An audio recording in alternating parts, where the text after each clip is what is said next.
Casing the Cover is a bi-monthly podcast series hosted by Mary and Jenn. That's me. In our day-to-day experiences, Mary and I happen across numerous crappy covers, atrocious authors, and sad, sad titles. We spend a healthy amount of time decoding how cover designs can be humorously contrary to the story within, or used to lure readers based on demographic or current trends. Should you judge a book by the cover? Join Mary and Jenn on the case to find out. Hello and welcome to another episode of Casing the Cover, the podcast where we have an unhealthy obsession with naked men. How are you today, Jenn? I'm doing well. How are you doing today, Mary? I've lost her already. She was doing segues before we even started. She's on her game today. I am. Yep, on my game and off my rocker. So, are you going to be okay? I'm going to be okay. Are you going to make it? I'm going to be wonderful because of the covers that we're talking about tonight. I'm super excited. So, as a companion piece to last week's episode, which was Jenn's disappointment in Ball Peen Hammer. Yeah. Strong disappointment. Probably the strongest disappointment I've had in a long time. But I can promise, and this is maybe a little bit of a spoiler, that the next book that I talk about, I'm going to like. That's a good thing. It is. But before we get there, so we've on several occasions now talked about romance covers on this podcast. It seems to be a reoccurring theme. Because they're crazy. Because they're a lot of fun. They are yes. a lot of fun. And we've hit on a few times different ongoing trends we see in the romance market. Especially now, you see a lot of the naked guy, but he has a profession.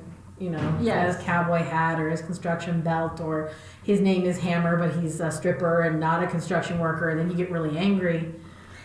Or he's got some sort of spirit animal, or he has no face. Or he is a shapeshifter and therefore is his own spirit animal. Yes, exactly. I have my own spirit animal. And so we initially had the idea to talk about our favorite current trend in romance, which is the man with no head. Yes. And I thought maybe we should expand on that a little bit and talk about the history of romance covers. We can spread this out. Spread this out, because I've also kind of wanted to talk about spread this out. A very specific other. Lay it out. Wow. I got there. Proud of me? Yeah. It took me a minute. Taking more than a minute is good. Okay. This is going to be a good episode here. So, what I did, Jenn, is I went searching for some history on sort of the evolution of our modern romance novels and how we got where we're at. And I found two articles, one from Duke University, which is very promising, the other from Jessica. We're not going to read that one. So I wanted to read to you some, and kind of overview this article with you. This is called Men on Covers. This is on Duke University's website, and it's by Jenn Chen and Jessica Yang. Yeah. Representations of masculinity romance book covers from the 70s to present. So this article is kind of all about the evolution of romance covers. From Harry to Stubley. They mention that thing with the naked chest. Oh my gosh. They're going to be excited. Blah. And why they do that. So this article is all about kind of how romance covers started, how they've changed over time. From the bodice rippers. Yes.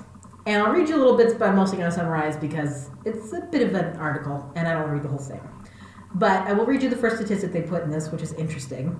This is from 2013. They write in this article, according to statistics from 2013, the romance novel industry has a gross revenue of $1.08 billion. It's from 2013, so this is 7 years ago, accounting for 34% of the total U.S. fiction market. Okay, I would like to just query, do you think it's about the same as like the percentages for the porn market versus the film industry? Maybe. I feel like it's probably bigger. No one buys porn. Jenn. Is it bigger? Yes. Yes. No one buys porn anymore. So this is true. We've got porn. So I feel like romance novels probably make more money than porn does. That would be my estimate. We'll run the numbers later. We'll run the numbers. As the industry continues to grow and advance, cover designs are critical in distinguishing each piece of work from its competitors, both in-house and across publishers. This is more of the article. The romance novel industry is also unique in that 84% of its readers are female. So 34% of the market, and most of them are women. So this article is, of course, all about women and how men on book covers have changed to appeal to women with different, changing sensibilities and, changing throughout the years. So it first touches on bodice rippers and also kind of what they call, let me see the word they used. See, and we talked about this a little bit before we started recording, in that my question was, do we make the fashion or does fashion make us? Because, does the trend of, the men in kilts, is that sexy because women think it's sexy, or is it sexy because they're telling women it's sexy? Right. I feel like it might be a little bit of both. So what they talk about in this article is in the 1970s when this all kind of started. There was the Sweet Harlequins, which they talk about being kind of these ones where they're very like your beach blanket bingo kind of covers. They even show some of them in this article. I will post this article in the description so everyone can read it. It's very good. Where, it's a sexy man in his polo, but he's got the blonde hair and they're on a beach and you can only see her from the shoulders up. Yeah. There's no chesticles. There's nothing going on there. No, and his shirt's just buttoned down a little bit. He's kind of looks like Sean Connery from, Oh, yes. He is definitely giving off the Sean Connery So vibe. it's kind of these, I met him on a beach and it's cute. And also, the font is screaming Sweet Valley High to me. Yes, they totally look like those, right? Yeah.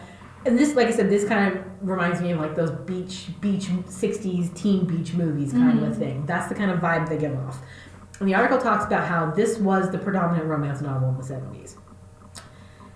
But then there was a few that came out that caused kind of a stir. So my question is, the covers are rather tame. Are the contents? These, yes. Okay. So they were talking about how with these novels, there wouldn't be any sex. There might be a suggestion of it, but it'd be at the end of the book after the couple was married or whatever. It was kind of like that, And then we went behind closed doors, and that's the end of the book kind of a thing. But they talked about how, let me see if I can get which book they specifically mention. Sorry, I'm scrolling back and forth through these articles. I want to hit all the good points.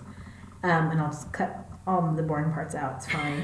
I'll cut the boring parts out. They talk about then The Flame and the Flower is the one they mention a lot. This is kind of one of the first sexy covers to come out. And here's a picture of it here. They talk about how in the 70s, though, the kind of sexy covers, even then, weren't really that sexy. Not really. Oh, wow. But she is. Well, that's the thing, is they say in the 70s, the covers focused on the women. You had some sexier women, and as you can kind of see, a lot of times the woman was facing the audience. Yeah. So she'd be cheated out, and the men would kind of be behind her and kind of kissing on her or looking at her or looking, had his eyes shut and his head on her shoulder kind of a thing. But the focus was still the woman. Yeah. And these were kind of those first few romance novels where it was all about he's got to kind of seduce her and she's chaste and she doesn't really want to, but then she does. But they're also not super consensual because, women couldn't want to have sex. Right, yeah. So those were kind of the novels that went along with these covers, where they call it in this article male as a compliment, where the person on your cover is still your virginal woman and the guy's kind of there. But she's a little sexier than those beach blanket bingo gals. Yeah. So that was also in the 70s, and then they talk about they call it the clinch covers. And this is of the 80s and the 90s, and this is where my boy comes in. Okay, so I got a total wild side story to this. Go for it. This has nothing to do with romance covers. It has everything to do with the name Fabio. Okay. Okay, so not even the actual Fabio, Well, just the name. that's disappointing already, Jen. It was a really disappointing situation in my teen years. So in my teen years, we're not going to say when that was.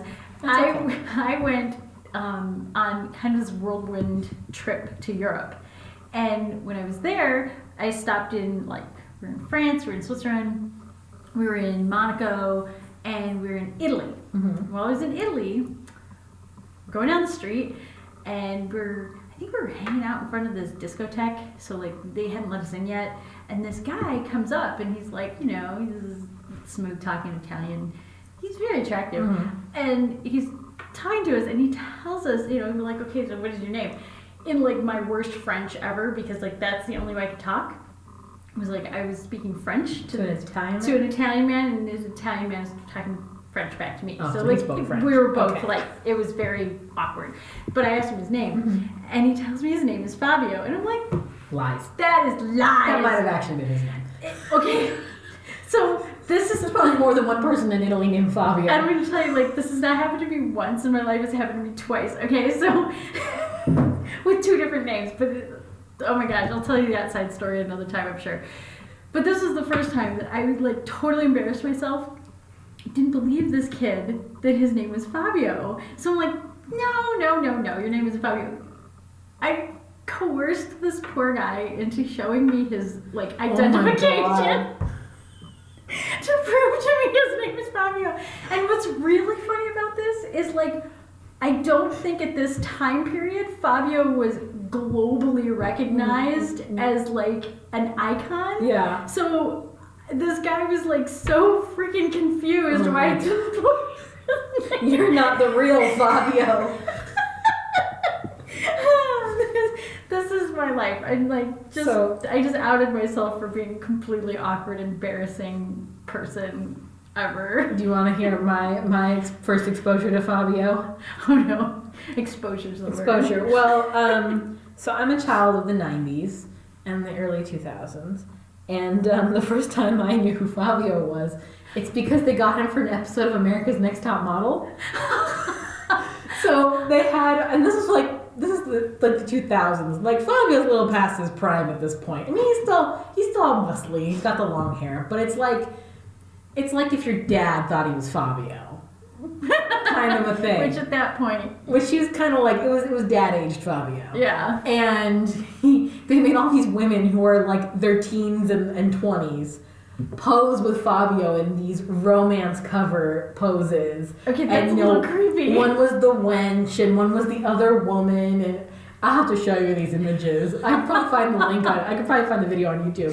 So that's why I was like, who the hell is Fabio? And then I had to research who Fabio was. So, for those of you who don't know who Fabio is, He's the guy in I Can't Believe It's Not Butter commercial. he is in those commercials. Because that's what I thought you were going to go with. I seriously thought you were going to say the first time. That's about that time period too. Is Dad Fabio? I wonder what Fabio's doing these days. He's But Grandpa Fabio at this point. Like, probably does he have kids? Probably. I'm sure. He may not know about them. So for those of you who don't know who Fabio is, Fabio was a male model in the 80s and 90s, and they actually talk about in this article how kind of that's when getting a male model to do these kinds of things actually kind of started. And they didn't take photographs; it was illustration. Mm-hmm. But he was the model for the illustrations. And it says here, while many of the romance novels in the 70s did not place a large emphasis on the masculinity and sexuality of the hero, the 80s and 90s was a time period that marked the start of the masculine buff guy on the cover. So 70s were about the female heroine, 80s and 90s were like, look, you want this man. Because suddenly women could like men. Well, and also suddenly probably more women were in charge of the publishing Probably. industry. Well, and they also saw that, hey, this isn't something that we're marketing to women. Maybe we should give them something to enjoy about this. Mm-hmm. So, an iconic male model of romance colors, Fabio Lanzoni. Is that how you pronounce his last name? Where you see Lanzoni. Lanzoni. Sure. Was depicted on more than 400 romance covers during the 80s and 90s. That is Crazy. amazing. And also butter commercials. And so Joanna Lindsay's Gentle Rogue and Savage Thunder were some of the, and she's still writing books too. Someone is. So we went from Fabio and his butter to Butterface. Yeah. Okay, I'm sorry. I already am sorry for that So one. this is when they kind of went to the buff men on the cover and the clinch covers, which are these covers in which like the man and the woman are literally like wrapped around each other. Yeah, and not their clothing. Not just he's standing behind her, not just and the man has no shirt, the clothes are coming off. These are your butt, your bodice rippers. And it's very stuff. windy. It's very windy. That hair is going Very everywhere. windy. See, I guess it was the 80s, so it makes sense that he's got a lot of hair, right? That it went from, 60s sensible haircut to just open waving hair everywhere. So that's kind of when Fabio hit his fame, which I find very interesting, and that they kind of connect to women could start to feel sexy and could start to like these guys. But also, I think a lot of it was still kind of that, sexy man has to seduce you kind of a thing. Yeah. So let's go back down, moving towards the 2000s. The hair got shorter, and then they just completely cut their heads off. Yes. Moving towards the 2000s and present day, men featured on book covers have steadily more rugged appearance, following trends led by Fabio. So the sexy man, lots of hair. Likewise, the images themselves are more realistic in that they are clearly photographs rather than the former drawings. Yes. And this is, of course, because now we have these poor people who are stock photo boys. Talk about that too. Oh my gosh. So it's now, because we have stock footage, it's a lot easier to take a picture of a guy or buy a picture of a guy or hire a guy to come take a bunch of pictures you can use in a bunch of novels than it is to illustrate Fabio 400 times. Yes. In different poses, in different outfits. So this is talking, though, what they say is now they moved into the 2000s to solo men on covers. That's right. We don't even have the women on there anymore. Some of them do, but most of them are just men now, right? Yes. So some examples of solo male covers include the cover for Forever a Hero, which is from 2017, $1 Million Cowboy, 2017. Both these covers, the men were shown without the heroines, and the cameras focused on their specific features. While these heroes on the covers come across differently from cover to cover, one's a cowboy, one's a, The basic idea where the man is center of what the readers look for remains consistent among contemporary genre romances. So no longer is it the woman has to be seduced. It's just like, I'm gonna go find that man. Yeah. Because women can just be attracted to men. It doesn't have to be the romance. You just be like, this guy's a sexy man on the cover. We're gonna go get that. And then of course there's some cowboys with no shirts on. See, they still have their heads though. Headless torsos. Oh, here we go. Okay, so before we get into headless torsos, and you're gonna tell us the real reason why, I would like to give you my opinion. You know my opinion. I know your opinion. We've talked about this. I think that this is so that women reading this can hold up the book cover and have their man's face with the fit right on top of that buff sexy ab. bod. Mm-hmm. Yeah, I totally think that that's what that whole thing is about. I feel like you're... Am I wrong? Well, let's see what they say. Another present trend is the headless torso covers. This is an expansion of the solo male covers described above, and is a clear focus here on male models' torsos, specifically the abdominal muscles. The defining features of the hero's face are either cropped out or obstructed in some other way, like by the author's, this one says by the title. So they actually... Or a hat. Or a hat. These headless torsos often appear on covers of paranormal romance and romantic suspense, where it is... I totally lost my train of thought here. These headless torsos often appear on the covers of paranormal romance and romantic suspense, where it is extremely unusual for this trend to appear on historical romances. So historical romances are still... Kilts! Well, yeah, or you see a lot of them are still a man and woman. That's true. Because I think it's more like it's chaste and it's kind of that it's similar like style to it, the style of story. Mm-hmm. Whereas these modern romances, not so much. The differences simply due to the different audiences, and they went on about that. This follows the general trend in depictions of masculinity in advertising, where these ideal images represent an almost necessary edited version of life. It also in here talks about kind of how women don't really need to rely on like men anymore, so that's part of the reason why too you don't see the men and women together as much as just like you've got what you need, but here's a man. If you want him, you don't need him, kind of a thing. They also talk about your pet peeve, which is that none of these men have any hair on them. Oh no, it's not the hairless, it's the stubble men. Oh, you Have like you the stubble seen the men. stubble ones? It's really weird. It's not waxed. Waxed is, I get it, Fabio was waxed. Uh-huh. And then there's like man's a freaking Brillo pad. Like, Yeah. a lot of freaking hair, which is fine. I myself am rather a fan of a more hirsute sort of gentleman. Mm-hmm. That isn't saying anything about my personal life at all. But like, totally be like, hi guys. But it's the in between one. It's the I shaved but like 4 days ago. So It kind of makes me want to gack. what this article kind of talks about is they actually went to interviews of publishers and models and things like this to kind of talk about that side of the industry as well. And part of the reason why they want the like naked torso, no hair, none of that, is because it's easier for them to go in on Photoshop Oh yeah. and differentiate.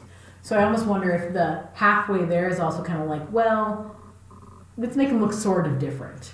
But it's so bad. Like it really it grosses me out. Well, they talk. Do you really want to touch that? Like seriously, like like fuzzy face. smooth abs is one thing, but like prickly face and prickly abs, it's like ugh, like touch my fucking I don't know that I've cactus. seen as many of these. That's like if the women on there had like half shaved legs. Like that's kind of stubble legs. stubble legs. Like stubble is not sexy.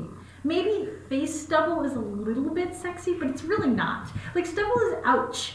I'm a very tactile person, and stubble is ouch. I'm gonna make a reference to an episode of a show you've never seen. You do this a lot. Have you seen? Do you watch Seinfeld? No. There's an episode of Seinfeld where Jerry gets in his head that he's gonna shave his chest. He's just like shaving, and he starts shaving his chest, and then he realizes that the girl he dates when they went on the first date, he had a shaved chest, so now he can't grow it back, and so he keeps shaving his chest, and he's like, oh, it's gonna get worse. By the episode, he's sitting in a bus, like, you know, like tearing at his chest because he can feel the stubble growing back in. And that just came into my mind just now when you're talking about the unpleasantness of It's it. unpleasant. I don't like it. Let's be real. Okay, this is the comment I want on our blogs about this is tell me the truth, ladies. Do you like stubbly chest? No. See, my man only gets stubbly when they have to shave his chest to put like heart monitors and shit on it. That's really sad. Yeah. It's not good. My husband's falling apart. I keep threatening mine that like I'm gonna wax him just because he is a rather like not like he doesn't have like gross back hair. He's got the sexy hair. Yeah, mine's He really does. hairy. Like My husband, okay, side note, this is way TMI. But always telling me if we have children, they'll either be dwarves or Sasquatches. Because I am also a very hairy person. And I'm a very short person and he's tall. So it's like if we ever have children, they'll be dwarves or Sasquatches. hobbits. Yeah. Hobbits is. Yeah, my father's a hobbit. My father's a hobbit. For all the things that we have said on this show, You know my father, he's a hobbit. I think your dad is wonderful. I do. He's a hobbit. And he knows he's a hobbit. So yeah, this is kind of then talking about kind of the industry of it now and how a lot of these, you know, men kind of run their own basically it's a self business where it's like they'll put up 1,000 pictures of themselves and they'll sell images of themselves to these different publishing They're just houses selling and their stuff. bodies. Yeah, they're selling their bodies. Jen. Literally piece by piece. It also Torsos only. It also talks about a little bit of how there is a problem to a degree because there's not a lot of people of color who have these kind of images that the romance market wants. Yeah. It's all white boys. So it's talking about how when there is like a good image of like a person of color or a person of a different ethnicity, it gets used to death. Because there's a lot of stories being written about them, but there's not the market of imagery to match. Right. Which was very interesting. They also talk about how apparently a trend in these sci-fi ones is to make, like, if your protagonist is an alien or a robot, they want them to look like very much a man. Because as they say in this, which I thought was very funny, and this is why I want to read it, readers want to be reassured the hero looks like a man and not a toaster. That's like the best line ever. I thought so. Sexy toaster. Sexy toasters. It's totally going on a button. So then they talk about the male modeling We're gonna industry get and buttons. independent publishers and stuff. So I wanted to kind of touch on this article because I thought it was super interesting, kind of that evolution of, you know, the man and the woman are just standing on the same beach, too. It's just a man with no face, just torso. That's all you care about. Here's his abs. Are you happy? And you know what's kind of sad about this, and then I have another weird side story, because that's pretty much what this is turning into. Really what it's done is we've taken the human being and made them just the parts, because again, we do this to women. We've all done the time. it to women forever. Women, it's like, you're just the boobs, you're just the ass. That's it. But like, now we've done it, and it's just particularly guys' torsos. Mm-hmm. And I wonder if that's why kind of like in the 70s and stuff you had more of these covers that were more focused on the sexy woman, the man's kind of just there. Because that's what the publishing industry was used to, was selling on the female sex. We don't know how to make a man seductive looking. Right. And when they realized that it was women reading these books, it's like, oh, well, we got to get a hot guy. It can't just be boobs. Yeah. Because, women don't care. Right. Well, I don't know. This may be saying a lot about how my brain works, but I kind of like the covers where it's both of them on there. Right. You want two attractive people. Right. Right. I like. No, I get that. I totally get that. But you don't want just like, just boobs with a dwarf in the corner. Like, Game of Thrones. Yeah. Or an ogre man or something. You don't want like... Or a toaster. A toaster, exactly. You don't just... You want a sexy woman holding a toaster. You don't want that, Jen.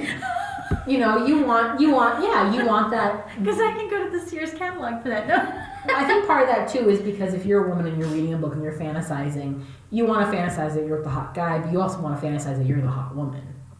Yeah. Right? Yeah. So we're both hot. It's that kind of a thing.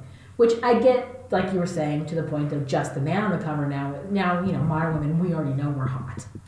So we don't need to live in that fantasy of being the hot woman on the cover, right? Right. We need to hold the abs up to our husband, as you've said. Yeah, I totally think that's why they cut their heads off.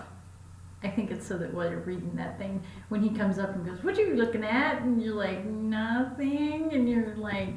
I think part of it is what you've also said in that we're reducing them to just body parts. Oh yeah. He doesn't need to have a face. It might also be because they're not illustrations anymore, because they are pictures of people now. Yeah, it probably costs more to have their face on there. I wonder if it's also less awkward to be a cover model if they don't ever see your face. Okay, and this is my segue to that. Okay, Jen. So we've talked about before the romance writers in Arizona have this blowout girls' night thing. The guys that go to this, are invited to this, are all male cover models. And they vie for your attention all weekend so that you vote for them to be like the model for the year. And all these women will have them on their book cover. But it's like this, like you said, it's an industry for these people. It's not just, oh, hey, I just happened to be doing a modeling gig and this was where the image ended up. No, they're going to be romance cover models. At least these guys. Some of them, yes, maybe stock footage Frankie and... Well, I think it also depends on if, it kind of touches on this in this article a little bit, if you're a self-publisher or if you're a romance company. Yeah. Because if you're a publisher that produces romance novels, you're going to hire a model and you're going to have them come in, you're going to have them do the poses that you want. And then if your book is about somebody of a certain race or a certain ethnicity, you hire a model to come in and do the shoot. I wonder how many, photoshopped, change of skin tone happens. Oh, that'd be bad. That happens? So, like blackface covers? That's no good, Jen. But it's not the face, it's just the torso. That's not better. I know, but do you think it happens? Maybe. I'm not condoning it. I'm just saying, No. do you think it happens? I don't know. Now But that's kind of, I think that's... gotta dig deeper, Mary. They're saying, I think that's more of a problem with, the self-publishing market is everyone kind of has a pool of stock photos to choose from because self-publishers aren't, if they're not Bob, they're not, finding a model on the street to come do their photo shoot with them. we haven't talked about Bob yet. Yeah. It'll be out. It'll be out. Another spoiler. But, so you kind of have a pool from which to choose, or your graphic designer goes to a stock website. Yeah. So you probably have, if you're like a Harlequin publisher, one of these, you hire models. That's true. Specific to your genre that you're working for and what your guy looks like. There's another thing. You mentioned this in Hot and Badgered, that the guy on the cover didn't look anything like the guy in the book. I wonder how often that happens, because that would be pissing me off, man. This was saying, in this article, I think the people they interviewed were more these smaller publishers or these self-publishers, and they're talking about how the author gets to kind of go, well, this is what my character looks like, and then the publisher finds the cover. But then it's like, but this is more the case with independent authors. Mm-hmm. So I think the bigger your press is, probably the less likely it is they're just gonna put the hottest guy they can come up with, or someone who vaguely hits on the idea of the character that you've written in the book. Doesn't at all. Or doesn't at all. We found him on stock images. That came from a stock image website. Exactly. So it's like, type in, bears. You're only going to get so many images that aren't bears. Or, what kind of bears are we bears. talking about? Yeah. I'm just, you only have such a stock photo to pull from. I'd say it was pretty tame throughout this whole episode. I know, I just want to say. I'm proud of you. Yeah. It's because it was very scientific with the article. Yes, you kept reeling me back Very in. professional. Look at us. Yes. But so yeah, this is a great article. Men on Covers. I'm going to put it in the description. I encourage you to read it. As opposed to under the covers. I think it's posted under the covers.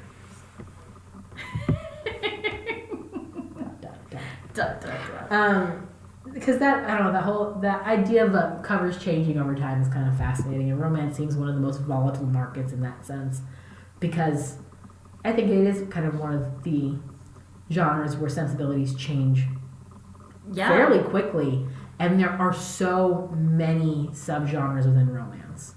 Yeah, because you've got like the historical, and you've got kilts, which doesn't necessarily have to be historical, and you got cowboys. Dinosaurs. We kind of got the YMCA of. You do. That's exactly right.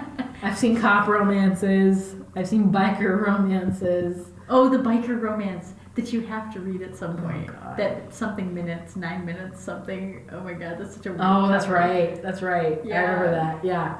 That'd The YMCA of romance covers. I also wonder, like, to a degree, like, I have not read many or any, like, how LGBT romances, like, compare, like, what the trends are for those. Oh yeah. I also wonder who the market mostly is for those.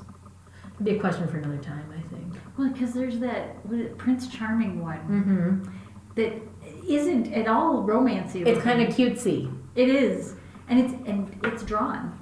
Is it? The covers that I've seen for it Okay. are. It's not animated. It's a drawing. In my 5 minutes of research that I did today, I also saw an article, and I didn't read it, about kind of how there's, like, also a trend in romance covers where they're, like, tricking you into reading a romance novel where the covers are more like that kind of illustrated girl on the go kind of a cover, you know what I'm talking about? Mm-hmm. Where it's like... It's very stylized. It's very stylized, and it's more like, oh, it's a book about a modern woman. Oh, look, there's a man in it, like, halfway through the book. That kind of a thing. Which... Don't trick me. Don't trick me into reading. And that is... You can see those kinds in there, too. But I think those are more like your cute romances. Those are less of your, like, Yeah, but playboy millionaire, sexy man kind I of things. still get really irked with a lot of romances where it's like, you've got this chick who really does. She's got it together. But she doesn't have a man. So by the end, she's got to have the man. But see, you And just they- go up to the shelf and pick whichever man you want. He doesn't have to come with another woman anymore. It doesn't have to come with another woman anymore. You can stop being the side chick for your romance novel go, guy. I want the one in this outfit, and take it home with you like Build-A-Bear. You just used the bear reference again, and I'm just kidding.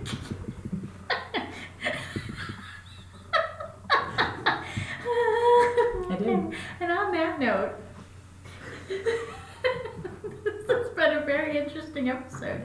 And you thought I was going to be the crazy one in this one. It's I had a lot more time than you It thought. hasn't even been a long day. I've done nothing all I day. know. I have.